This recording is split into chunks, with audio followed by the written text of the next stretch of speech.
నమస్తే మిత్రులారా, నేను మీ శ్రీనివాస్ చౌహాన్ అడ్వకేట్. మిత్రులారా, అనేక మంది వద్ద అప్పులు చేసి అప్పుల పాలైపోయి నష్టపోయి అప్పులు తీర్చలేని పక్షంలో అతను ఐపీ పిటిషన్, ఇన్సాల్వెన్సీ పిటిషన్, నన్ను దివాలాదారుగా ప్రకటించండి అని చెప్పి న్యాయస్థానంలో కేసు ఫైలు చేస్తే అతను ఎవరికైతే చెక్కులు ఇచ్చాడో ఆ చెక్కులు తీసుకున్న వ్యక్తి ఇతని మీద చెక్కు బౌన్స్ కేసులు ఫైల్ చేయవచ్చా? సో మిత్రులారా, ఇన్సాల్వెన్సీ యాక్ట్ వేరు, నెగోషియబుల్ ఇన్స్ట్రుమెంట్ యాక్ట్ వేరు. ఈ ఎన్ఐ యాక్ట్ అనేది ఒక సివిల్ లక్షణాలు కలిగినటువంటి క్రిమినల్ కేసు కలిగినటువంటి చట్టం. ఇన్సాల్వెన్సీ పిటిషన్ అనేది ఒక అప్లికేషన్, ఒక పిటిషన్ మాత్రమే. అయితే ఎవరైనా సరే ఒక వ్యక్తి మనకు డబ్బు ఇవ్వాల్సి ఉంది, మన సొమ్ము మనకు తిరిగి చెల్లించడం కోసం మనకు చెక్ ఇచ్చాడు.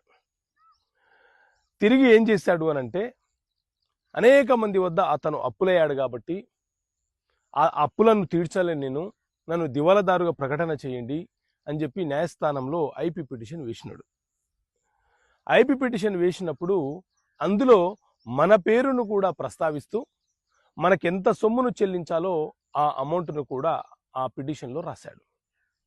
సో మనం ఇప్పుడు మన వద్ద ఉన్నటువంటి చెక్కును ఉపయోగించుకొని చెక్కు బౌన్స్ కేసు ఫైల్ చేసుకునే అవకాశం మనకు ఉంటుంది. అతను ఐపీ పిటిషన్లో మన పేరు నమోదు చేసినా మనము చెక్ బౌన్స్ వేయొచ్చు, వేయకపోయినా, అందులో పేరు రాయకపోయినా కూడా మనము చెక్ బౌన్స్ కేసు ఫైల్ చేసుకోవచ్చు. అయితే అతను ఒకవేళ ఐపీ పిటిషన్లో మన పేరును ప్రస్తావిస్తే అతనే తనంతట తానుగా మనకు అప్పున్నాడన్న విషయాన్ని ఒప్పుకున్నాడని చెప్పి మనం న్యాయస్థానానికి తెలియపరచవచ్చు. సో చెక్ బౌన్స్ కేసులు వేరు, ఐపీ పిటిషన్కి సంబంధించిన కేసులు వేరు. కాబట్టి ఐపీ పిటిషన్ వేసిన వ్యక్తులు మనకు చెక్ ఇచ్చినా మనము వాళ్ళ మీద చెక్ బౌన్స్ కేసులు వేసుకునే వెసులుబాటు మనకు ఉంటుంది. ఎన్ఐ యాక్ట్ ప్రకారంగా మనం చెక్ బౌన్స్ కేసులు ఫైల్ చేస్తాము.